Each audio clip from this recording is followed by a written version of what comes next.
ರಾಗರಾಳಗುಟ್ಟೆಯಲ್ಲಿ ಅನಾದಿ ಕಾಲದಿಂದ ನೆಲೆಸಿರುವ ಶ್ರೀ ಆಂಜನೇಯ ಸ್ವಾಮಿ ದೇವಾಲಯದಲ್ಲಿ 29ನೇ ವರ್ಷದ ವಾರ್ಷಿಕೋತ್ಸವ ಆಚರಿಸಲಾಯಿತು. ಈ ದೇವಾಲಯವು ದೊಡ್ಡಬಳ್ಳಾಪುರ ತಾಲೂಕಿನಲ್ಲಿರುವ ಒಡ್ಡರಪಳ್ಯ ಎಂಬ ಹುಲಿಯ ಹತ್ತಿರವಿರುತ್ತದೆ.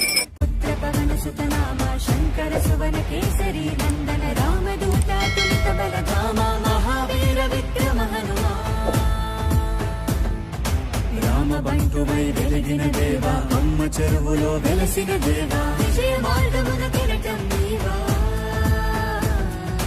అంజని పుత్ర పవన సుతనామ శంకర సువన కేసరి నందన రామదూత తులిత బలధామ మహావీర విక్రమ